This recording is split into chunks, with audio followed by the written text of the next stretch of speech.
Hello दोस्तों, नमस्कार। आशा करता हूँ कि आप स्वस्थ होंगे। एक नई वैकेंसी के साथ मैं आ गया हूँ। इसमें आपको पूरी डिटेल्स बताऊंगा कि ये वैकेंसी क्या है, कैसे कैसे फॉर्म को अप्लाई किया जाता है, कौन कौन इसमें सिलेक्ट होते हैं और क्या मेरी राय है, सब आपको बताऊंगा। तो वीडियो बने रहे। वीडियो पसंद आए तो वीडियो को लाइक करें, चैनल को सब्सक्राइब करें। चलिए शुरू करते हैं। अगर आप इसके अलावा भी कोई और जॉब की वैकेंसी देखना चाहें जो कि 10वीं और 12वीं लेवल पे है तो आप उसे चेकआउट कर सकते हैं डिस्क्रिप्शन में। अगर हम रिक्रूटमेंट का नाम बताएं कि कहाँ वैकेंसीज आ रही हैं तो इंडियन पोस्ट के द्वारा निकल के आ रही है। इंडियन पोस्ट से आशा करता हूँ कि आप लोग अवगत हो गए हैं।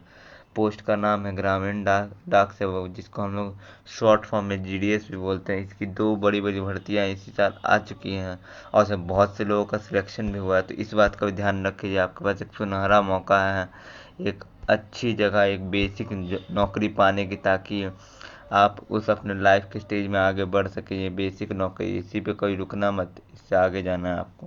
तो इस बात का ध्यान रखना है आपको। टोटल वैकेंसीज की बात करते हैं, 30,000 से ज़्यादा। इसकी क्वालिफिकेशन जो है वो कम से कम आपको 10वीं पास होनी चाहिए और पूरी तरह से जो एप्लीकेशन मोड होगा वो आपका ऑनलाइन ही रहने वाला है। तो इस बात का आपको ध्यान रखना है। अगर आप जॉब लोकेशन की बात करें तो जॉब लोकेशन यहाँ ऑल ओवर इंडिया में ही आपके फॉर्म फिलअप होने वाले हैं। वहाँ की आपको लोकल लैंग्वेज आनी चाहिए।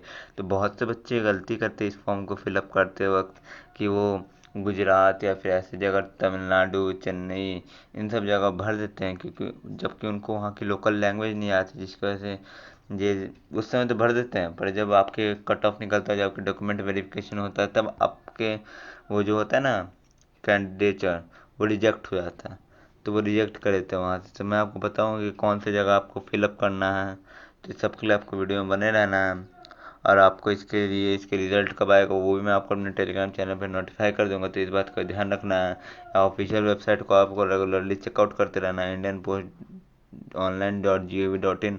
आपको एक डिस्क्रिप्शन में मैंने टेलीग्राम का लिंक दे दिया, वो भी आप ज्वाइन कर सकते हो, क्योंकि मैंने उसमें बहुत से बुक्स अपलोड कर दिए क्वांट से रिलेटेड, खास करके आप वहाँ से प्रैक्टिस कर सकते हो, जो कि बहुत बढ़िया आपके लिए बेनिफिट होगा, क्योंकि इसमें बिना एग्ज़ाम के भर्ती है।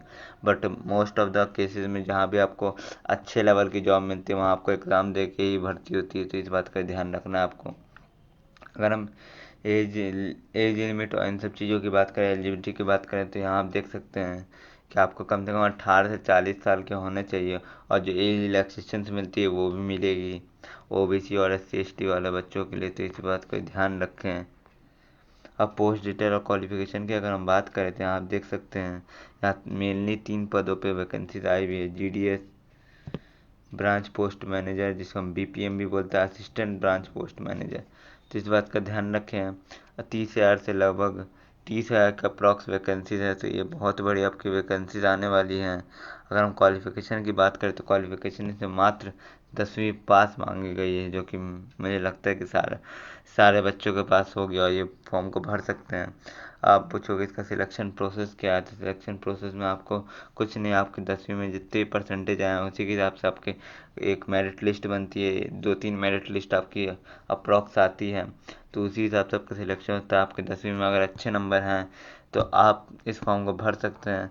हालांकि मेरा यह मानना है कि स्टेट बोर्ड वाले बच्चों को कम नंबर मिलते हैं और जो CBSE इन सब बच्चे हैं वो उन सबको ज़्यादा नंबर मिलते हैं। तो यहाँ पर एक अनफेयर डिसीजन होता है बाय द रिक्रूटमेंट एजेंसी। तो इस बात को मैं अपना, ये मेरे पक्ष है कि इसमें एक एग्ज़ाम ज़रूर होना चाहिए। बाकी आप अपनी राय कमेंट बॉक्स के माध्यम से बता सकते हैं कि आपकी राय क्या है और मैं उसे भी समझने की कोशिश करूँगा। तो आशा करता हूँ कि आप अपनी राय देंगे। उसके बाद आप डॉक्यूमेंट वेरिफिकेशन है अगला स्टेज। उसके बाद आपकी मेडिकल एग्जामिनेशन भी होगी। तो इस बात का भी ध्यान रखना है। और इसमें पूरी तरह से आपके 10th के बेसिस पे नंबर पे एप्लीकेशन में आप जो सिलेक्ट होते हैं वो होता है। तो इस बात का ध्यान रखें। अगर आपके 90 या फिर 85% से अबव हैं तो आपको ये फॉर्म ज़रूर फिलअप करना चाहिए। बाकी अगर आप फिर भी चाहते हैं कि आप फॉर्म फिलअप करें तो वो आपकी मर्ज़ी है। बट अगर आप 85% से अबव अगर आपके नंबर हैं तो आप इस फॉर्म को ज़रूर फिलअप करें। यहाँ पर आपके सिलेक्शन के चांसेस हैं। और आप 85 से जितने ज़्यादा आगे होते जाएंगे, मतलब कि आपका 92% है, 93% है, तो उतने ज़्यादा आपके सिलेक्शन के चांसेस बढ़ते जाएंगे। तो इस बात का ध्यान रखना है।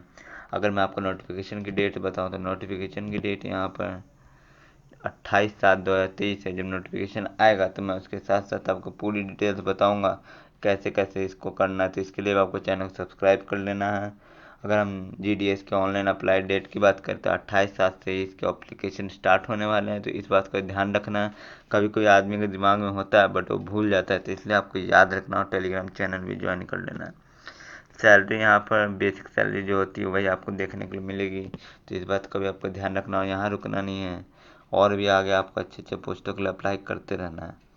और जिसकी वैकेंसी के बारे में आपको बताता रहता हूँ, वर्क फ्रॉम होम टाइप की वैकेंसीज भी और उस टाइप की वैकेंसीज में सारे टाइप की वैकेंसीज के बारे में बताता रहता हूँ, तो इस बात का आपको ध्यान रखना है। सैलरी की बात करें तो जैसे कि बेसिक सैलरी होती है 13-14 हज़ार से लेकर 30 हज़ार तक, वो बेसिक सैलरी आपको यहाँ मिलने वाली है। और असिस्टेंट ब्रांच पोस्ट मैनेजर में भी उससे थोड़ी कम मिलती है, इस बात का ध्यान रखना। बाकी अभी आप सैलरी पे फोकस मत करो, अब बस एग्ज़ाम एप्लीकेशन फॉर्म भरो, और अगर हो जाए तो ठीक है, नहीं हुआ तो भी कोई दिक्कत नहीं है। कैटेगरी की बात करें तो जनरल, OBC और EWS के लिए 100 रुपये मात्र फीस है, तो इस बात का भी ध्यान रखना है। SC ST और PW के लिए 0 रुपीज़ है, आपको फीस ऑनलाइन पेमेंट करनी, इस बात का भी आपको विशेष करके ध्यान रखना है।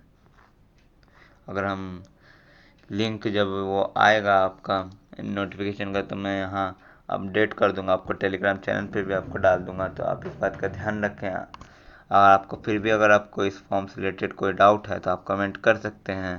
मैं आपके कमेंट को, अगर आपका कमेंट एलिजिबल होगा तो मैं आपको ज़रूर रिप्लाई दूंगा। अगर आपका कमेंट तर्कपूर्ण हुआ तो मैं आपको ज़रूर रिप्लाई दूंगा।